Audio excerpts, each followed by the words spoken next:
Members of Congress, the President of the United States.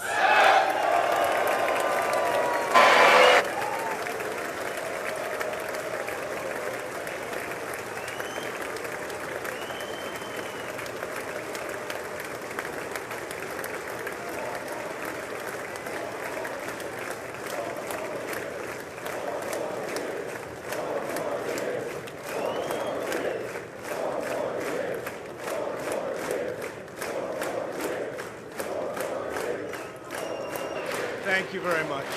Thank you. Thank you very much.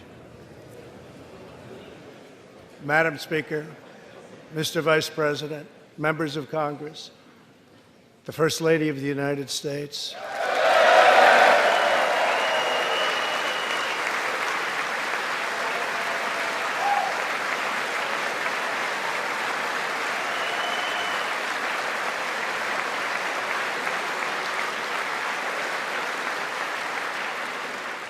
and my fellow citizens, 3 years ago, we launched the Great American Comeback. Tonight, I stand before you to share the incredible results. Jobs are booming, incomes are soaring, poverty is plummeting, crime is falling, confidence is surging, and our country is thriving and highly respected again.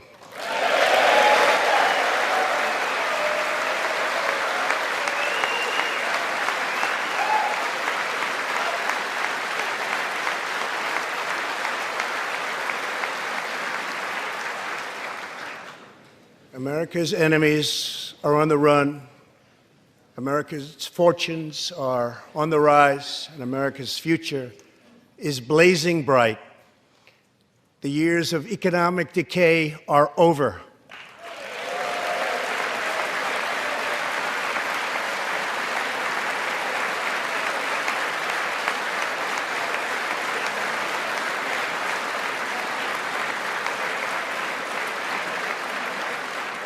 The days of our country being used, taken advantage of, and even scorned by other nations are long behind us. Gone too are the broken promises, jobless recoveries, tired platitudes, and constant excuses for the depletion of American wealth, power, and prestige. In just 3 short years, we have shattered the mentality of American decline, and we have rejected the downsizing of Americans' destiny. We have totally rejected the downsizing. We're moving forward at a pace that was unimaginable just a short time ago, and we are never, ever going back.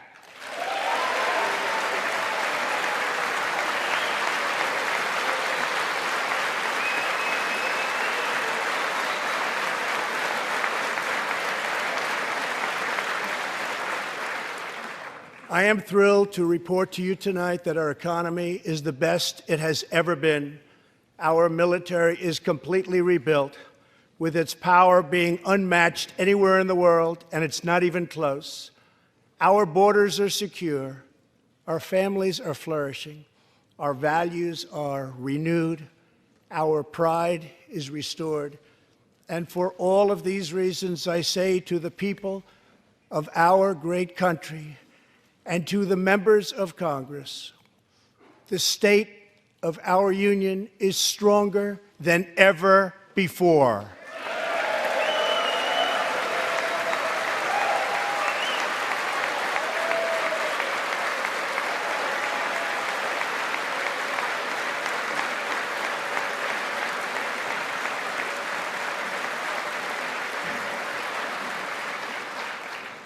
The vision I will lay out this evening demonstrates how we are building the world's most prosperous and inclusive society, one where every citizen can join in America's unparalleled success, and where every community can take part in America's extraordinary rise. From the instant I took office, I moved rapidly to revive the U.S. economy, slashing a record number of job-killing regulations, enacting historic and record-setting tax cuts, and fighting for fair and reciprocal trade agreements.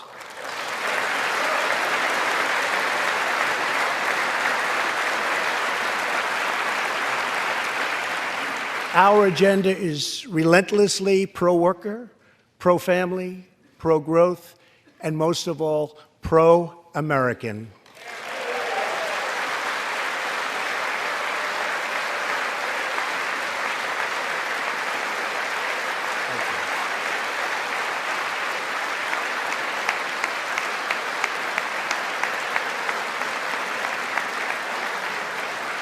Thank you. We are advancing with unbridled optimism and lifting our citizens of every race, color, religion, and creed very, very high.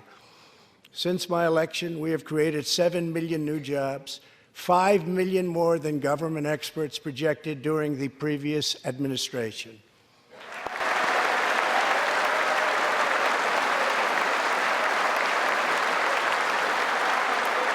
The unemployment rate is the lowest in over half a century. And very incredibly, the average unemployment rate under my administration is lower than any administration in the history of our country.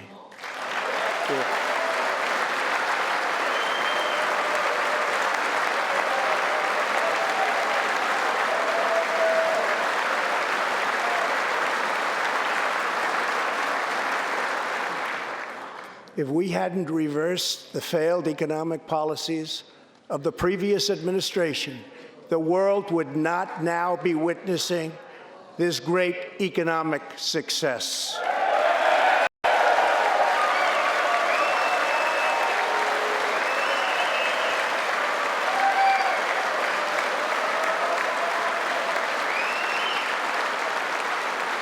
The unemployment rate for African Americans, Hispanic Americans, and Asian Americans has reached the lowest levels in history.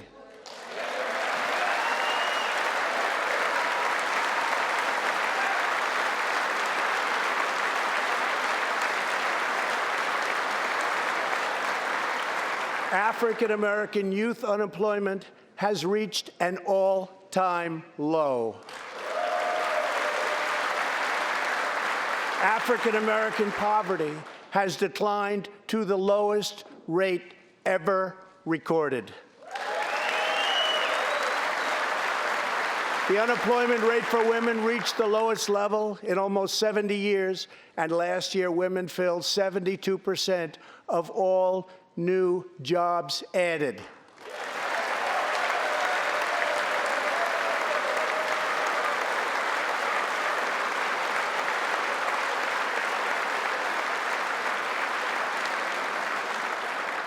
The veterans' unemployment rate dropped to a record low.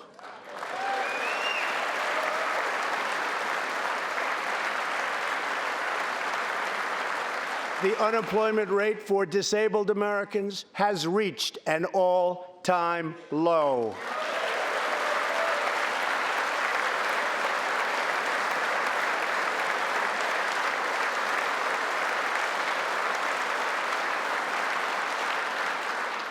Workers without a high school diploma have achieved the lowest unemployment rate recorded in U.S. history.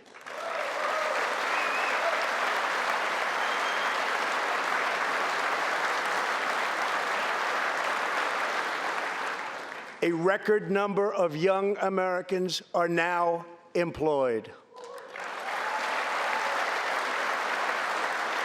Under the last administration, more than 10 million people were added to the food stamp rolls. Under my administration, 7 million Americans have come off food stamps, and 10 million people have been lifted off of welfare.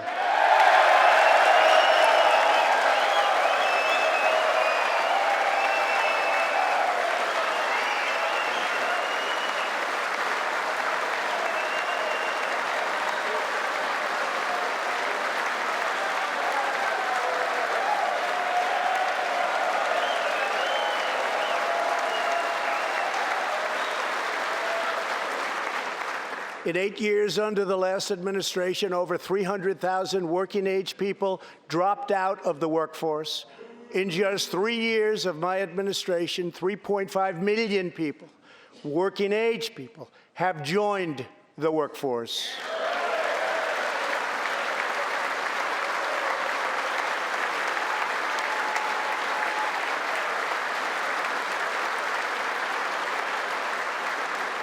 Since my election, the net worth of the bottom half of wage earners has increased by 47%, 3 times faster than the increase for the top 1%.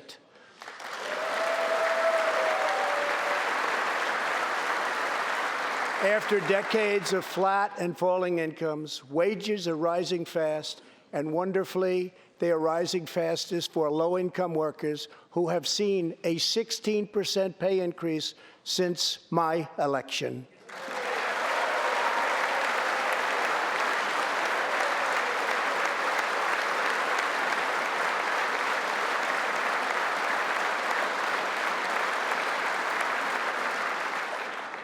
This is a blue-collar boom.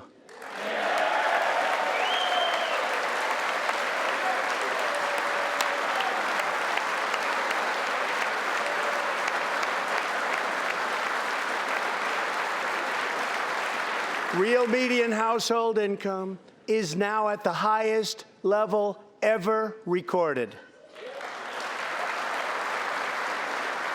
Since my election, U.S. stock markets have soared 70%, adding more than $12 trillion to our nation's wealth, transcending anything anyone believed was possible. This is a record. It is something that every country in the world is looking up to. They admire.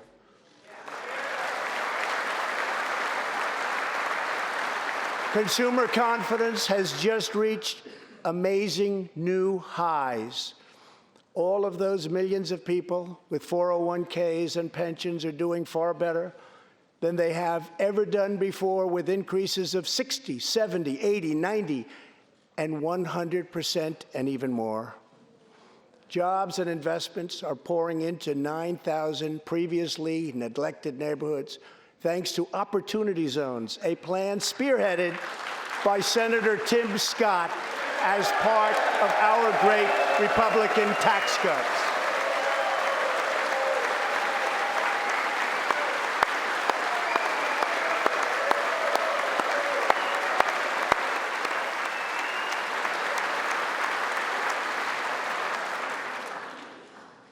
In other words, wealthy people and companies are pouring money into poor neighborhoods or areas that haven't seen investment in many decades, creating jobs, energy, and excitement.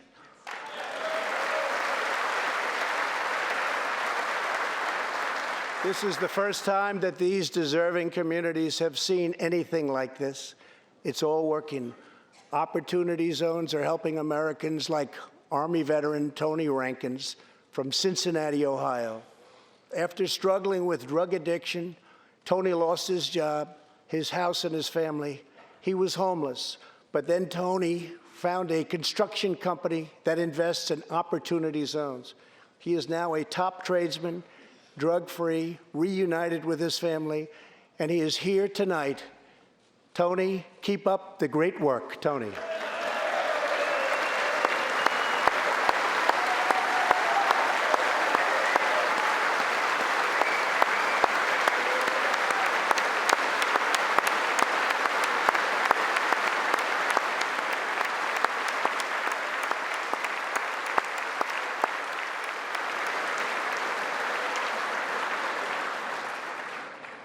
Thank you, Tony. Our roaring economy has, for the first time ever, given many former prisoners the ability to get a great job and a fresh start. This second chance at life is made possible because we passed landmark criminal justice reform into law. Everybody said that criminal justice reform couldn't be done, but I got it done, and the people in this room got it done.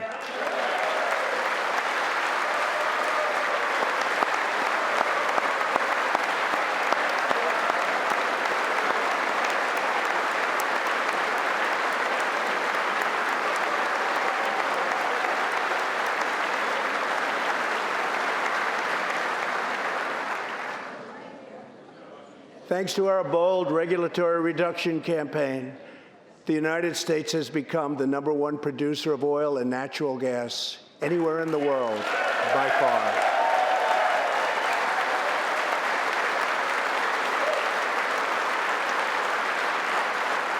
With the tremendous progress we have made over the past 3 years, America is now energy independent, and energy jobs, like so many other elements of our country, are at a record high.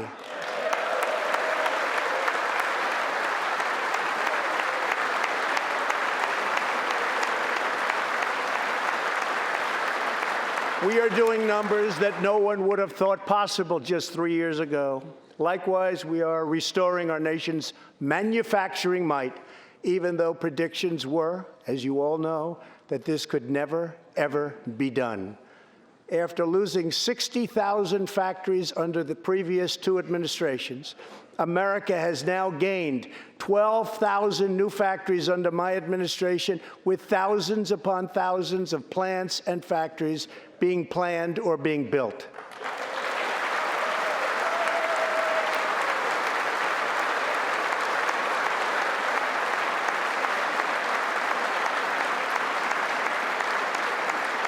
Companies are not leaving.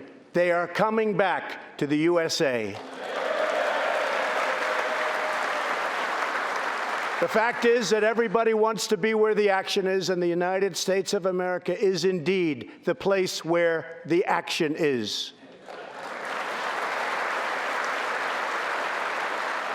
One of the biggest promises I made to the American people was to replace the disastrous NAFTA trade deal.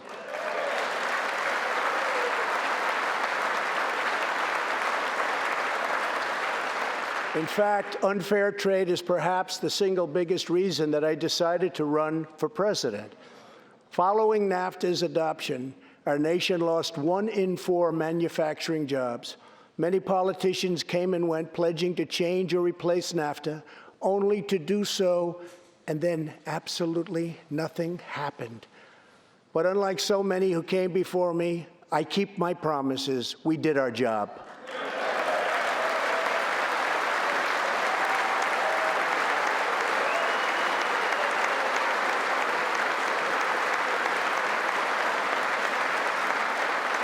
Six days ago, I replaced NAFTA and signed the brand-new U.S.-Mexico-Canada agreement into law.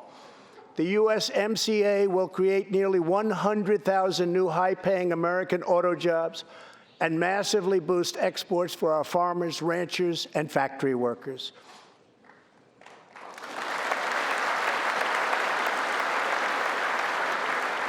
It will also bring trade with Mexico and Canada to a much higher level, but also to be a much greater degree of fairness and reciprocity. We will have that fairness and reciprocity, and I say that finally because it's been many, many years that we were treated fairly on trade. This is the first major trade deal in many years to earn the strong backing of America's labor unions.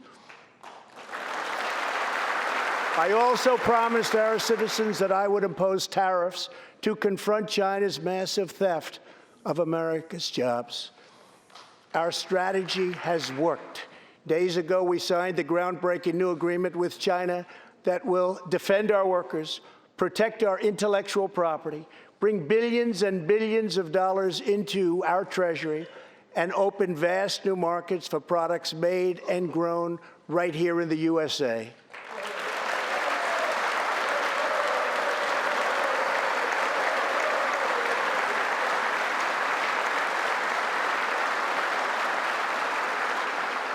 For decades, China has taken advantage of the United States. Now we have changed that. But at the same time, we have perhaps the best relationship we've ever had with China, including with President Xi. They respect what we've done because, quite frankly, they could never really believe that they were able to get away with what they were doing year after year, decade after decade, without someone in our country stepping up and saying, "That's enough."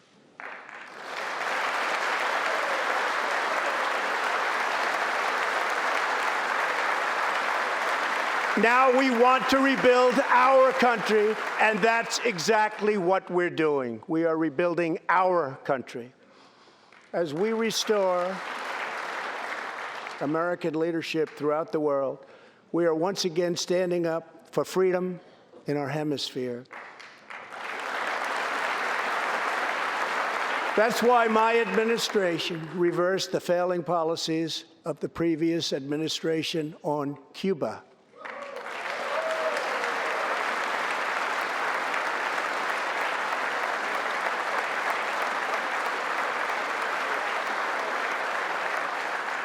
We are supporting the hopes of Cubans, Nicaraguans, and Venezuelans to restore democracy. The United States is leading a 59-nation diplomatic coalition against the socialist dictator of Venezuela, Nicolas Maduro.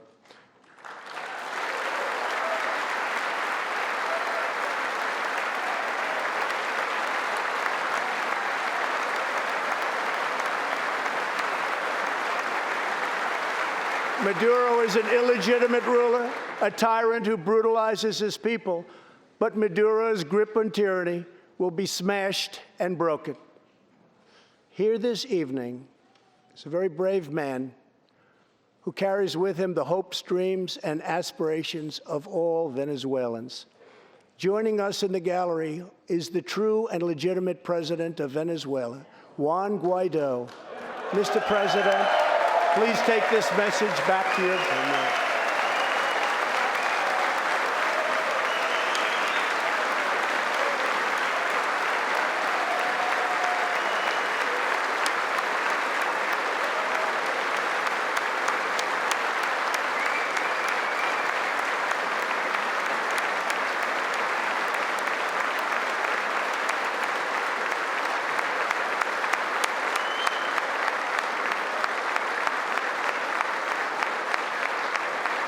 Thank you, Mr. President. Great honor. Thank you very much. Please take this message back that all Americans are united with the Venezuelan people in their righteous struggle for freedom. Thank you very much, Mr. President.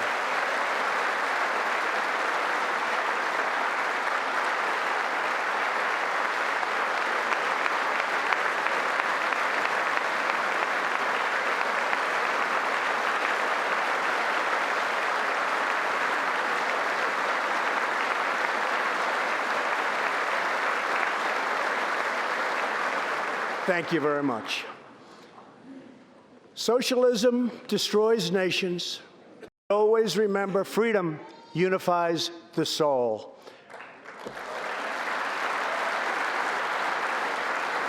To safeguard American liberty, we have invested a record-breaking $2.2 trillion in the United States military.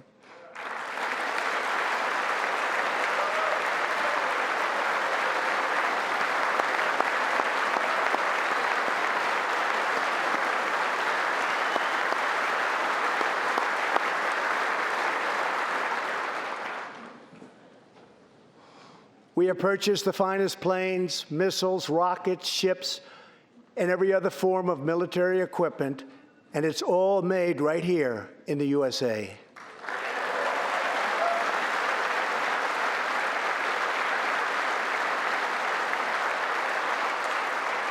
We are also getting our allies, finally, to help pay their fair share.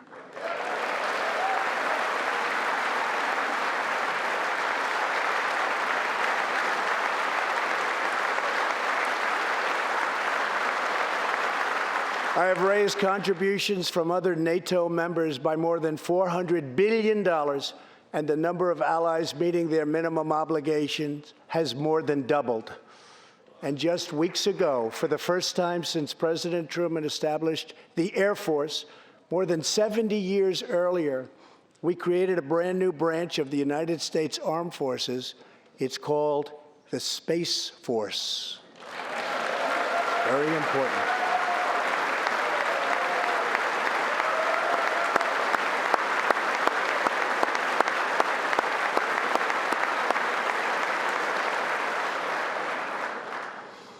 In the gallery tonight, we have a young gentleman and what he wants so badly, 13 years old, Ian Lawnfay. He's an 8th grader from Arizona. Ian, please stand up. Ian has always dreamed of going to space. He was the first in his class and among the youngest at an aviation academy. He aspires to go to the Air Force Academy, and then he has his eye on the Space Force. As Ian says, most people look up at space. I want to look down on the world.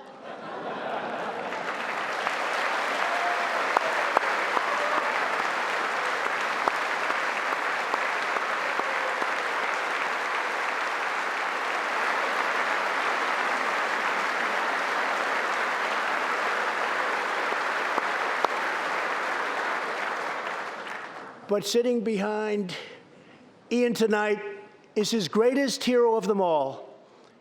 Charles McGee was born in Cleveland, Ohio, 1 century ago. Charles is one of the last surviving Tuskegee Airmen, the first black fighter pilots, and he also happens to be Ian's great-grandfather.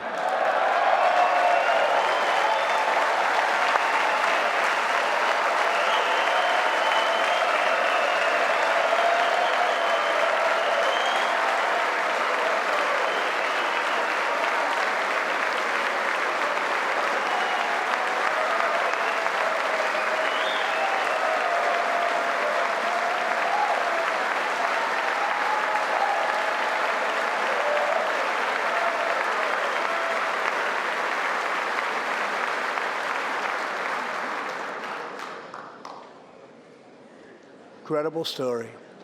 After more than 130 combat missions in World War II, he came back home to a country still struggling for civil rights and went on to serve America in Korea and Vietnam. On December 7th, Charles celebrated his 100th birthday.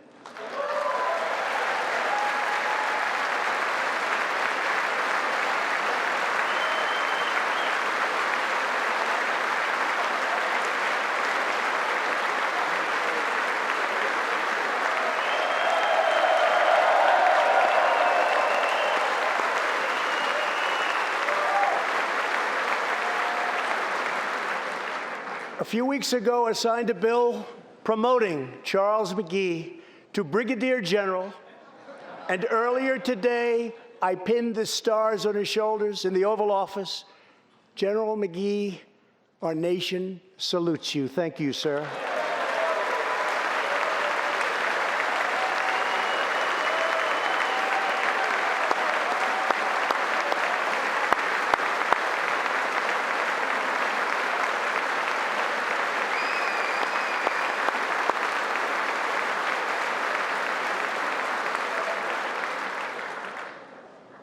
From the Pilgrims to the founders, from the soldiers at Valley Forge to the marchers at Selma, and from President Lincoln to the Reverend Martin Luther King, Americans have always rejected limits on our children's future.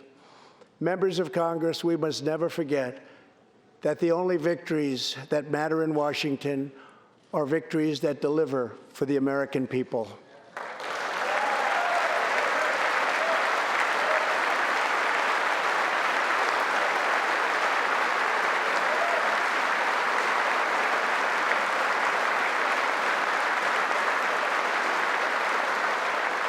The people are the heart of our country.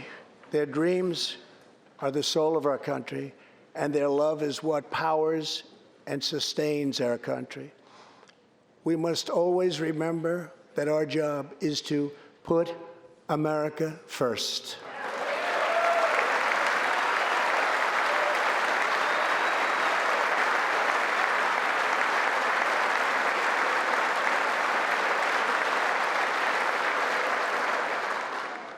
The next step forward in building an inclusive society is making sure that every young American gets a great education and the opportunity to achieve the American dream. Yet for too long, countless American children have been trapped in failing government schools. To rescue these students, 18 states have created school choice in the form of opportunity scholarships.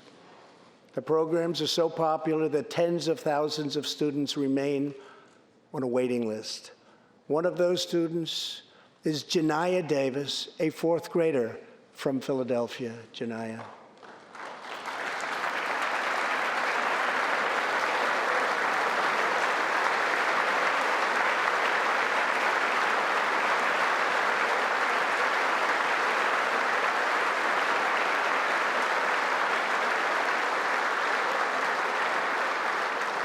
Janiyah's mom, Stephanie, is a single parent. She would do anything to give her daughter a better future. But last year, that future was put further out of reach when Pennsylvania's governor vetoed legislation to expand school choice to 50,000 children. Janiyah and Stephanie are in the gallery. Stephanie, thank you so much for being here with your beautiful daughter. Thank you very much.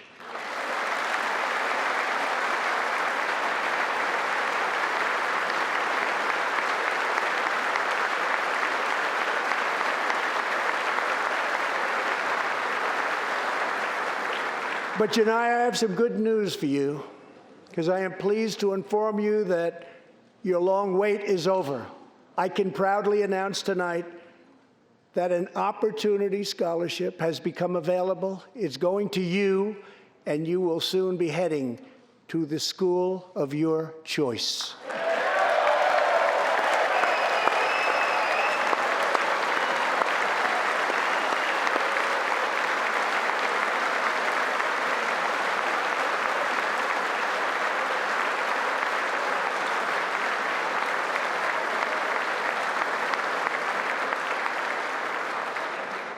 Now I call on Congress to give 1 million American children the same opportunity Janiyah has just received. Pass the Education Freedom Scholarships and Opportunities Act, because no parent should be forced to send their child to a failing government school.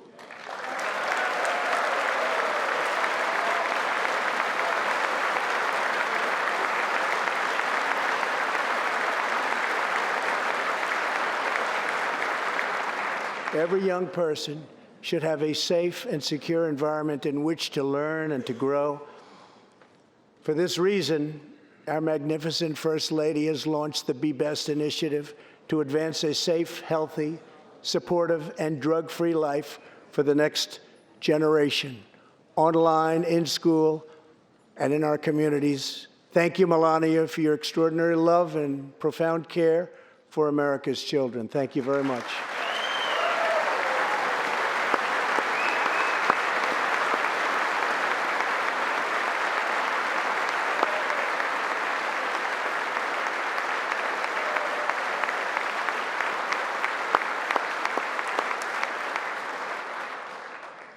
My administration is determined to give our citizens the opportunities they need, regardless of age or background. Through our pledge to American workers, over 400 companies will also provide new jobs and education opportunities to almost 15 million Americans. My budget also contains an exciting vision for our nation's high schools.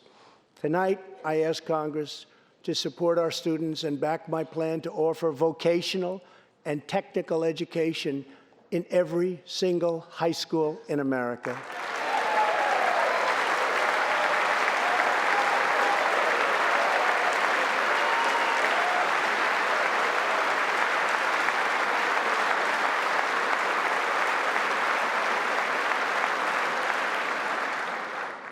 To expand equal opportunity, I am also proud that we achieved record and permanent funding for our nation's historically black colleges and universities.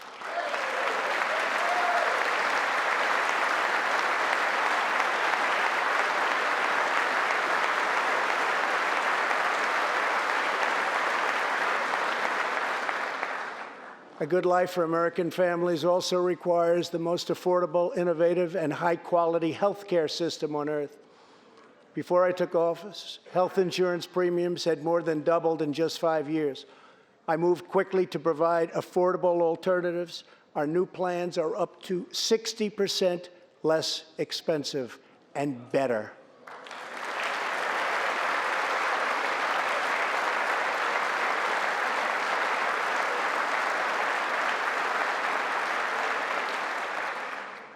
I've also made an ironclad pledge to American families. We will always protect patients with pre-existing conditions.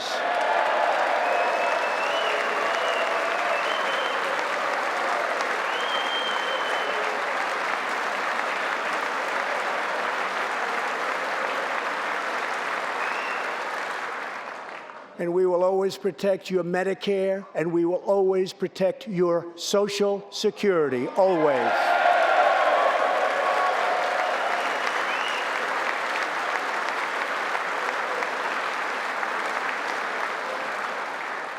The American patient should never be blindsided by medical bills. That is why I signed an executive order requiring price transparency.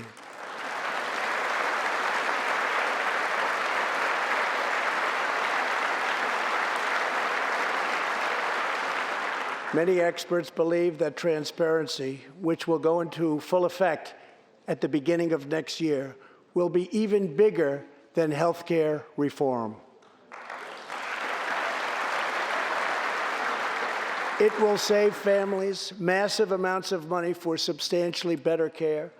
But as we work to improve Americans' health care, there are those who want to take away your health care, take away your doctor, and abolish private insurance entirely. 132 lawmakers in this room have endorsed legislation to impose a socialist takeover of our health care system, wiping out the private health insurance plans of 180 million very happy Americans. To those watching at home tonight, I want you to know we will never let socialism destroy American health care.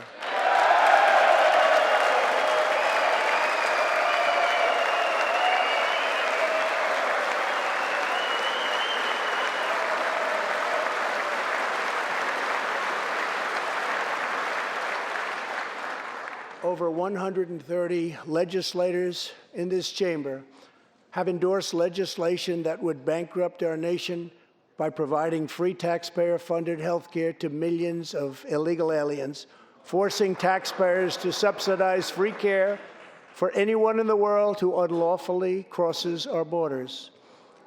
These proposals would raid the Medicare benefits of our seniors and that our seniors depend on, while acting as a powerful lure for illegal immigration. That is what is happening in California and other states. Their systems are totally out of control, costing taxpayers vast and unaffordable amounts of money. If forcing American taxpayers to provide unlimited free health care to illegal aliens sounds fair to you, then stand with the radical left. But if you believe that we should defend American patients and American seniors, then stand with me and pass legislation to prohibit free government health care for illegal aliens.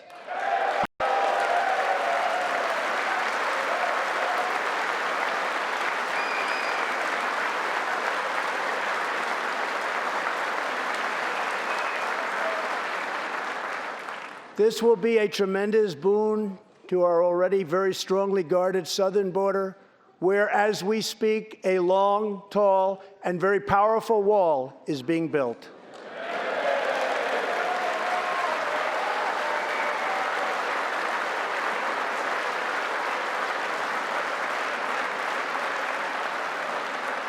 We have now completed over 100 miles and have over 500 miles fully completed in a very short period of time. Early next year, we will have substantially more than 500 miles completed. My administration is also taking on the big pharmaceutical companies. We have approved a record number of affordable generic drugs, and medicines are being approved by the FDA at a faster clip than ever before.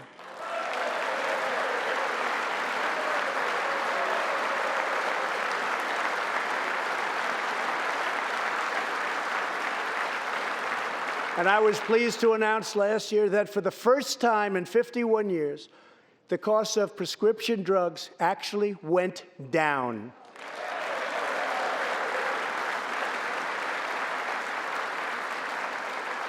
And working together, Congress can reduce drug prices substantially from current levels. I've been speaking to Senator Chuck Grassley of Iowa and others in Congress in order to get something on drug pricing done, and done quickly and properly. I'm calling for bipartisan legislation that achieves the goal of dramatically lowering prescription drug prices. Get a bill on my desk, and I will sign it into law immediately.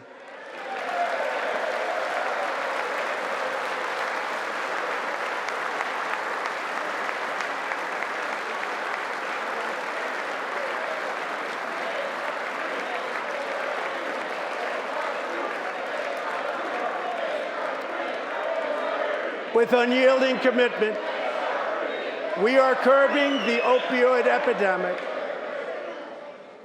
Drug overdose deaths declined for the first time in nearly 30 years. Among the states hardest hit, Ohio is down 22%, Pennsylvania is down 18%, Wisconsin is down 10%, and we will not quit until we have beaten the opioid epidemic once and for all.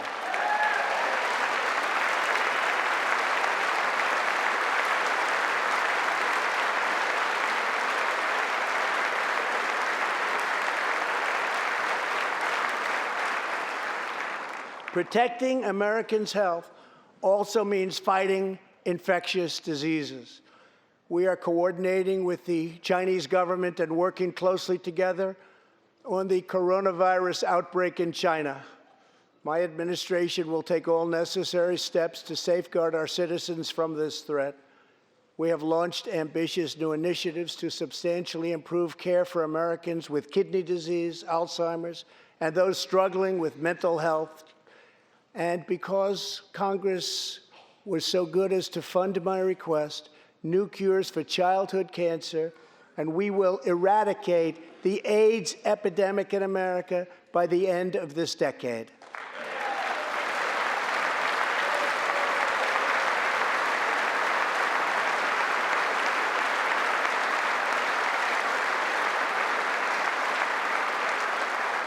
Almost every American family knows the pain when a loved one is diagnosed with a serious illness. Here tonight is a special man, beloved by millions of Americans, who just received a stage 4 advanced cancer diagnosis. This is not good news, but what is good news is that he is the greatest fighter and winner that you will ever meet. Rush Limbaugh, thank you for your decades of tireless devotion to our country.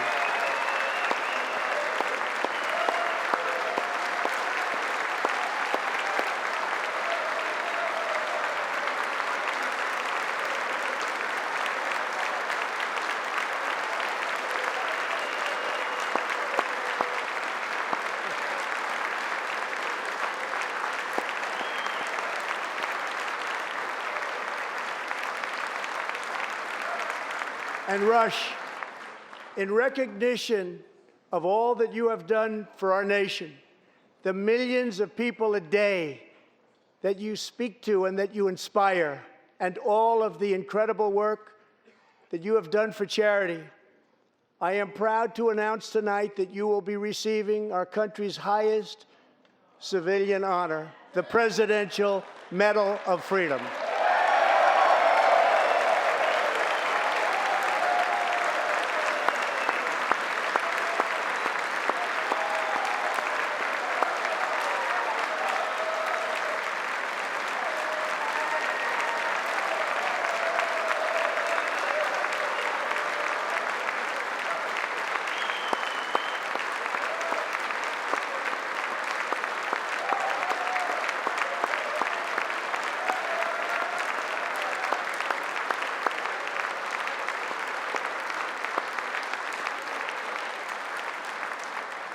I will now ask the First Lady of the United States to present you with the honor, please.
Rush and Catherine, congratulations. Thank you, Catherine. As we pray for all who are sick, we know that America is constantly achieving new medical breakthroughs. In 2017, doctors at St. Luke's Hospital in Kansas City delivered one of the earliest premature babies ever to survive. Born at just 21 weeks and 6 days and weighing less than a pound, Ellie Schneider was a born fighter. Through the skill of her doctors and the prayers of her parents, little Ellie kept on winning the battle of life. Today, Ellie is a strong, healthy 2-year-old girl sitting with her amazing mother, Robin. In the gallery, Ellie and Robin, we are glad to have you with us tonight.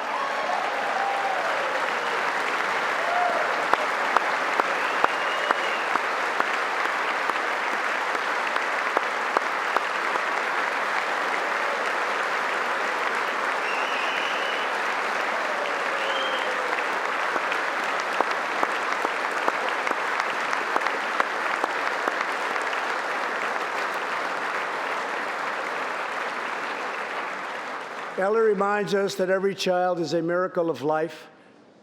And thanks to modern medical wonders, 50% of very premature babies delivered at the hospital where Ellie was born now survive. It's an incredible thing. Thank you very much. Our goal should be to ensure that every baby has the best chance to thrive and grow just like Ellie. That is why I'm asking Congress to provide an additional $50 million to fund neonatal research for America's youngest patients.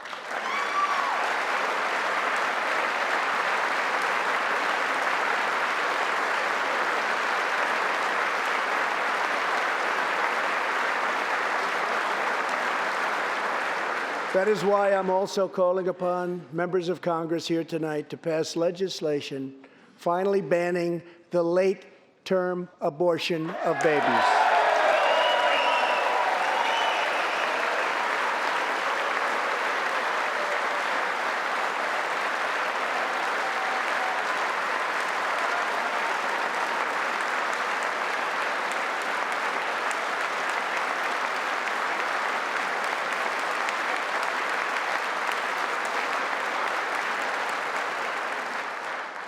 Whether we are Republican, Democrat, or Independent, surely we must all agree that every human life is a sacred gift from God.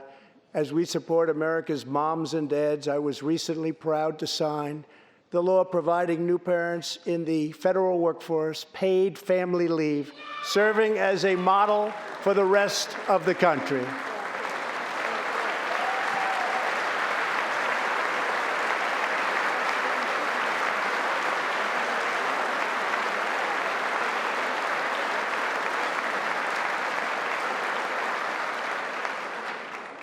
Now I call on Congress to pass the bipartisan Advancing Support for Working Families Act, extending family leave to mothers and fathers all across our nation.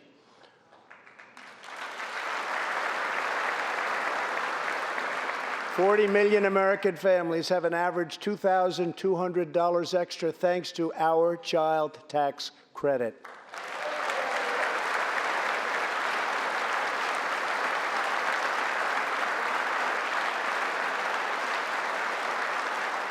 I've also overseen historic funding increases for high-quality child care, enabling 17 states to help more children, many of which have reduced or eliminated their wait lists altogether.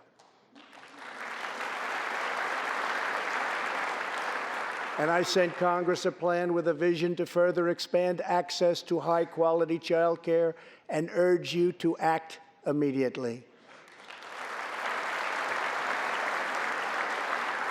To protect the environment, days ago, I announced that the United States will join the 1 Trillion Trees Initiative, an ambitious effort to bring together government and private sector to plant new trees in America and all around the world.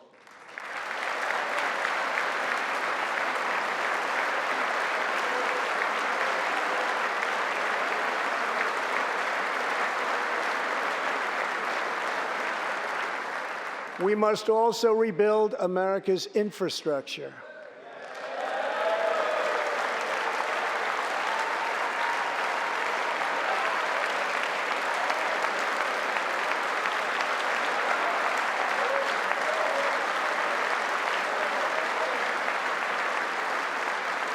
I ask you to pass Senator John Barrasso's highway bill to invest in new roads, bridges, and tunnels all across our land.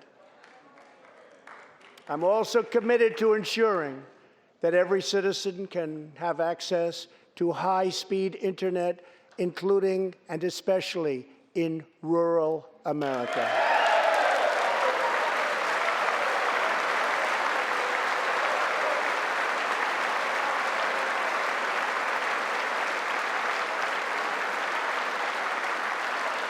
A better tomorrow for all Americans also requires us to keep America safe. That means supporting the men and women of law enforcement at every level, including our nation's heroic ICE officers.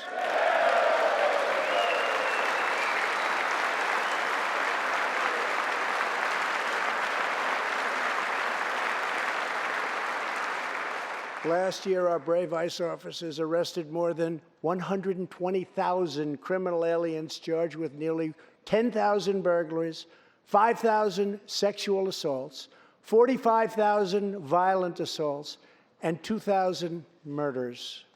Tragically, there are many cities in America where radical politicians have chosen to provide sanctuary for these criminal illegal aliens.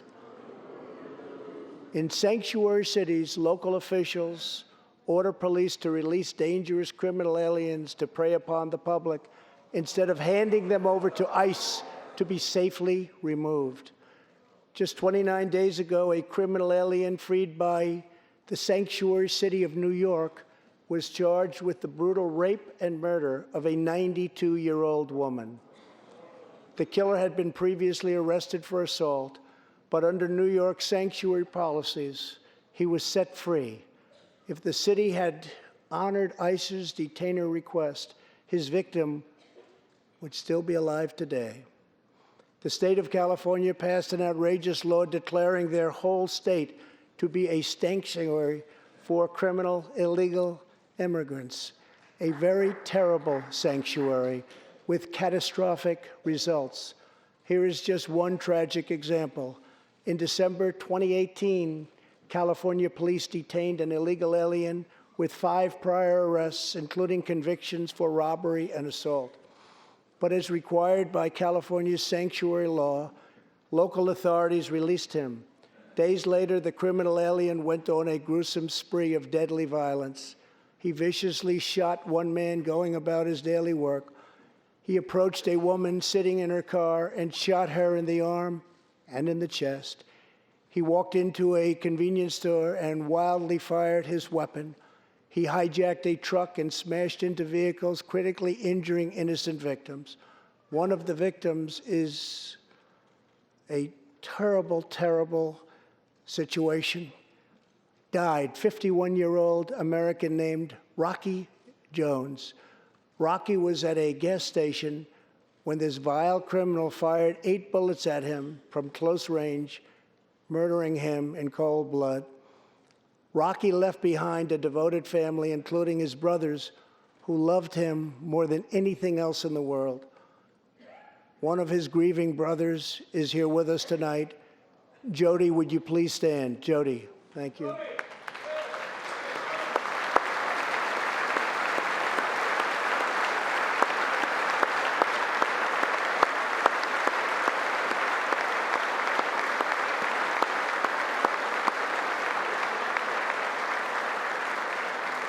Jody, our hearts weep for your loss, and we will not rest until you have justice.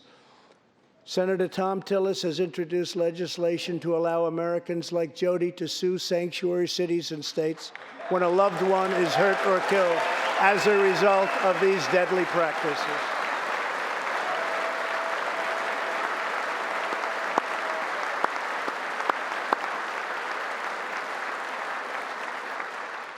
I ask Congress to pass the Justice for Victims of Sanctuary Cities Act immediately. The United States of America should be a sanctuary for law-abiding Americans, not criminal aliens.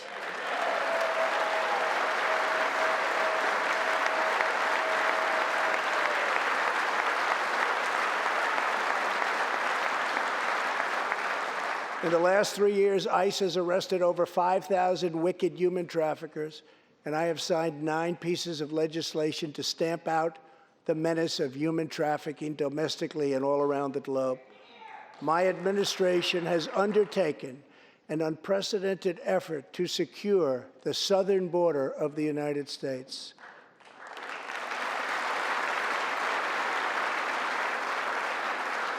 Before I came into office, if you showed up illegally on our southern border and were arrested, you were simply released and allowed into our country, never to be seen again. My administration has ended catch and release.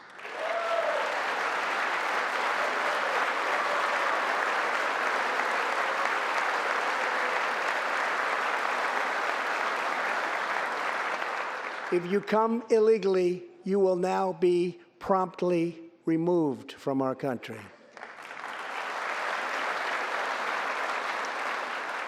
Very importantly, we entered into historic cooperation agreements with the governments of Mexico, Honduras, El Salvador, and Guatemala. As a result of our unprecedented efforts, illegal crossings are down 75% since May, dropping 8 straight months in a row.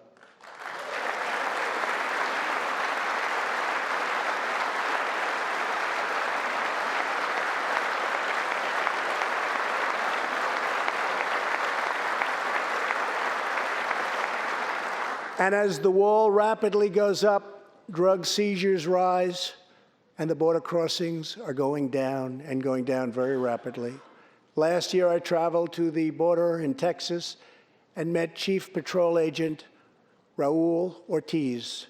Over the last 24 months, Agent Ortiz and his team have seized more than 200,000 pounds of poisonous narcotics, arrested more than 3,000 human smugglers, and rescued more than 2,000 migrants.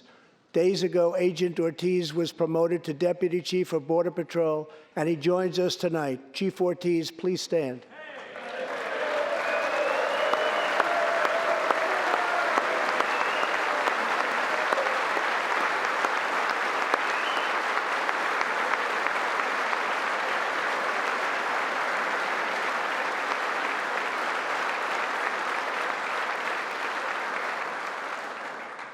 A grateful nation thanks you and all of the heroes of Border Patrol and ICE. Thank you very much.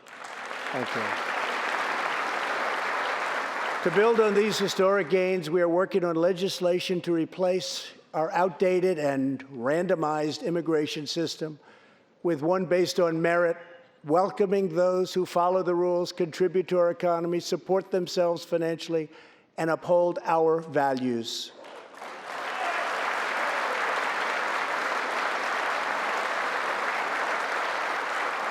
With every action, my administration is restoring the rule of law and reasserting the culture of American freedom.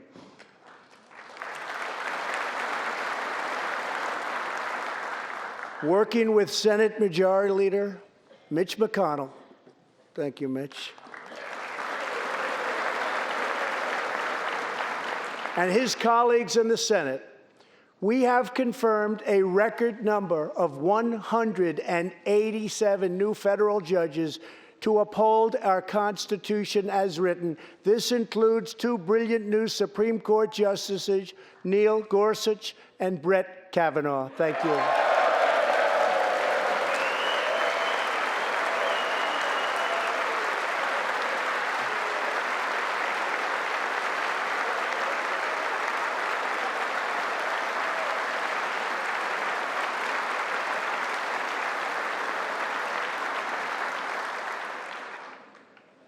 And we have many in the pipeline.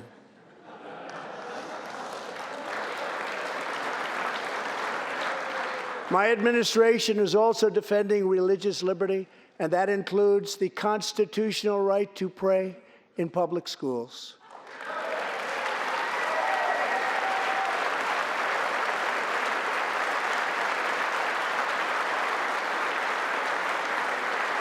In America, we don't punish prayer. We don't tear down crosses. We don't ban symbols of faith. We don't muzzle preachers and pastors. In America, we celebrate faith. We cherish religion. We lift our voices in prayer, and we raise our sights to the glory of God. Just as we believe in the First Amendment, we also believe in another constitutional right that is under siege all across our country. So long as I am president, I will always protect your Second Amendment right to keep and bear arms.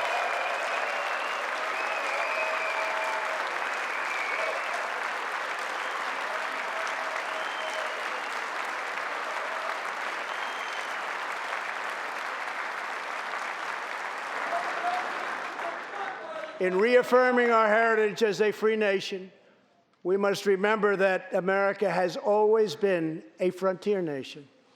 Now we must embrace the next frontier, America's manifest destiny in the stars. I am asking Congress to fully fund the Artemis program to ensure that the next man and the first woman on the moon will be American astronauts, using this as a launching pad to ensure that America is the first nation to plant its flag on Mars.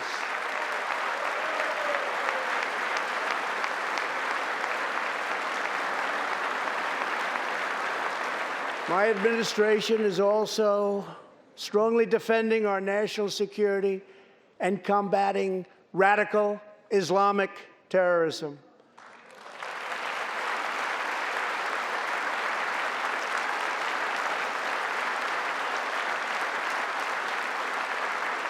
Last week, I announced a groundbreaking plan for peace between Israel and the Palestinians.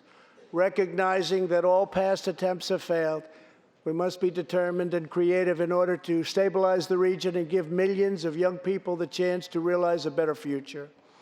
3 years ago, the barbarians of ISIS held over 20,000 square miles of territory in Iraq and Syria. Today, the ISIS territorial caliphate has been 100% destroyed, and the founder and leader of ISIS, the bloodthirsty killer known as al-Baghdadi, is dead.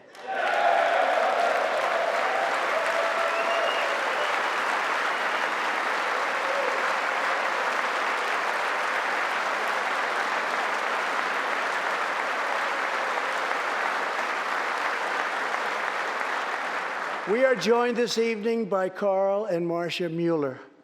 After graduating from college, their beautiful daughter, Carla, became a humanitarian aid worker.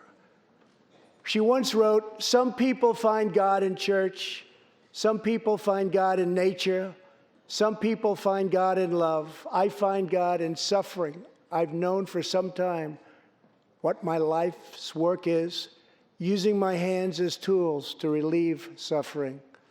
In 2013, while caring for suffering civilians in Syria, Kayla was kidnapped, tortured, and enslaved by ISIS and kept as a prisoner of al-Baghdadi himself.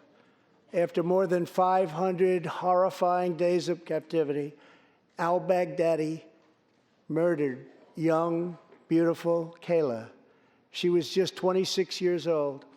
On the night that U.S. Special Forces operations ended al-Baghdadi's miserable life, the chairman of the Joint Chiefs of Staff, General Mark Milley, received a call in the Situation Room. He was told that the brave men of the elite Special Forces team that so perfectly carried out the operation had given their mission a name, Task Force 814. It was a reference to a special day, August 14th, Kayla's birthday. Carl and Marcia, America's warriors, never forgot Kayla, and neither will we. Thank you.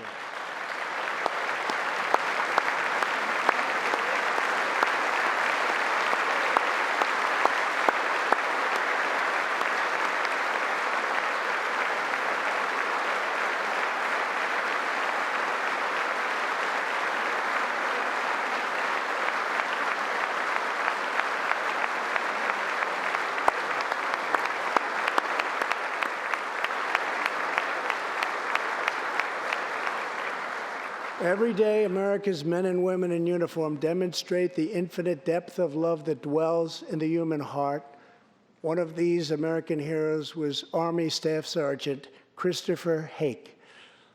On his second deployment to Iraq in 2008, Sergeant Hake wrote a letter to his one-year-old son, Gage. "I will be with you again," he wrote to Gage. "I will teach you to ride your first bike, build your first sandbox, watch you play sports, and see you have kids also. I love you, son. Take care of your mother. I am always with you, Daddy." On Easter Sunday of 2008, Chris was out on patrol in Baghdad when his Bradley fighting vehicle was hit by a roadside bomb. That night, he made the ultimate sacrifice for our country. Sergeant Hake now rests in eternal glory in Arlington, and his wife, Kelly, is in the gallery tonight, joined by their son, who is now a 13-year-old and doing very, very well. To Kelly and Gage, Chris will live in our hearts forever. He is looking down on you now. Thank you.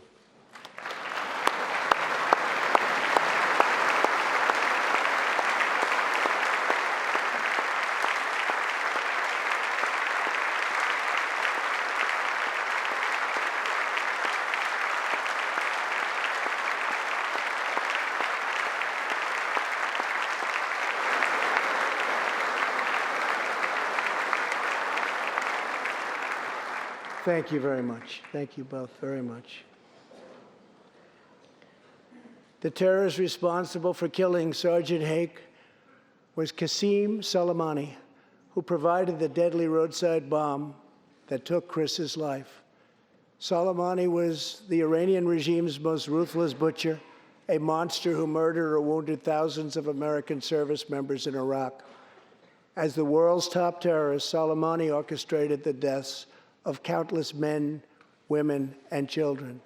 He directed the December assault and went on to assault U.S. forces in Iraq, was actively planning new attacks when we hit him very hard. And that's why last month, at my direction, the U.S. military executed a flawless precision strike that killed Soleimani and terminated his evil reign of terror forever.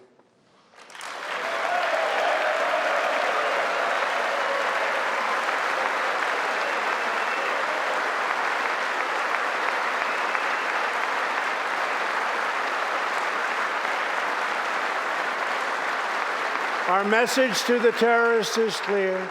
You will never escape American justice. If you attack our citizens, you forfeit your life.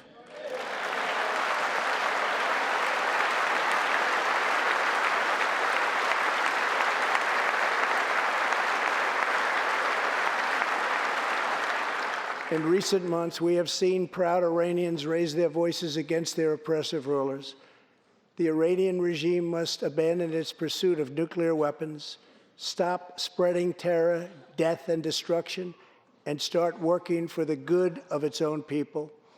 Because of our powerful sanctions, the Iranian economy is doing very, very poorly. We can help them make a very good and short-time recovery. It can all go very quickly, but perhaps they are too proud or too foolish to ask for that help. We are here. Let's see which road they choose. It is totally up to them.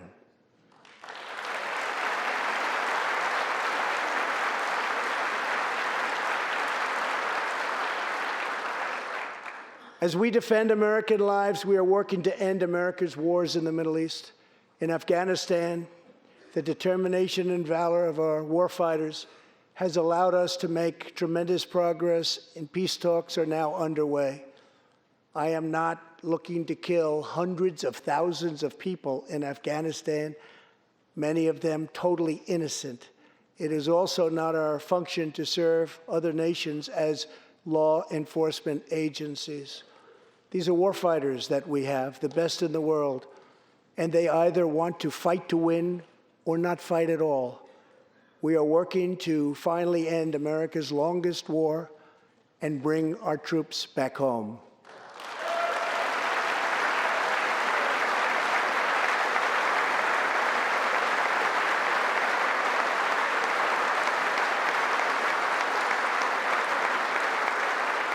War places a heavy burden on our nation's extraordinary military families, especially spouses like Amy Williams from Fort Bragg, North Carolina, and her two children, 6-year-old Eliana and 3-year-old Rowan.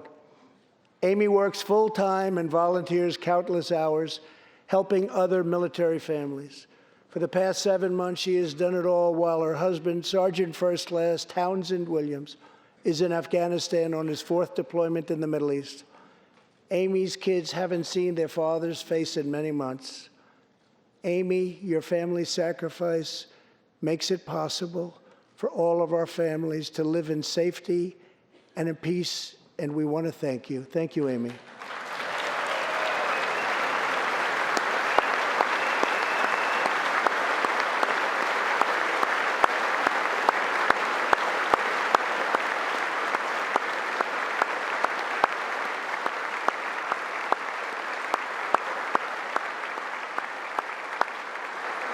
But Amy, there is one more thing. Tonight we have a very special surprise. I am thrilled to inform you that your husband is back from deployment. He is here with us tonight, and we couldn't keep him waiting any longer.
Welcome home, Sergeant Williams. Thank you very much. As the world bears witness tonight, America is a land of heroes. This is a place where greatness is born, where destinies are forged, and where legends come to life. This is the home of Thomas Edison and Teddy Roosevelt, of many great generals, including Washington, Pershing, Patton, and MacArthur. This is the home of Abraham Lincoln, Frederick Douglass, Amelia Earhart, Harriet Tubman, the Wright brothers, Neil Armstrong, and so many more. This is the country where children learn names like Wyatt Earp, Davy Crockett, and Annie Oakley. This is the place where the Pilgrims landed at Plymouth and where Texas patriots made their last stand at the Alamo.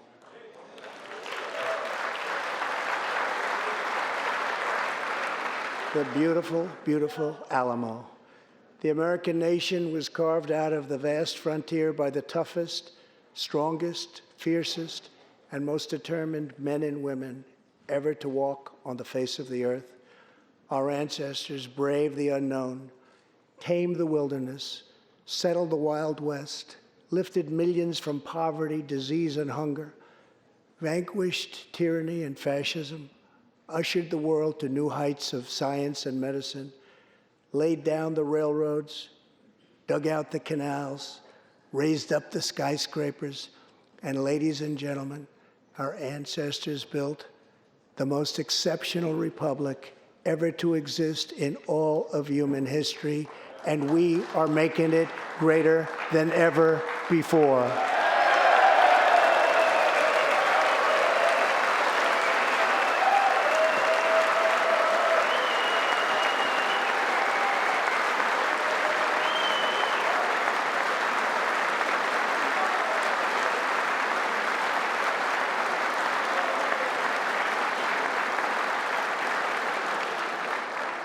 This is our glorious and magnificent inheritance.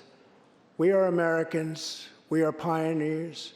We are the pathfinders. We settled the new world. We built the modern world.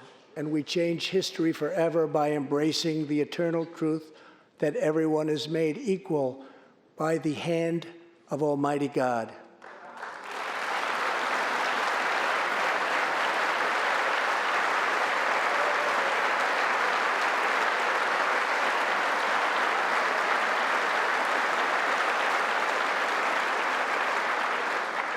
America is the place where anything can happen.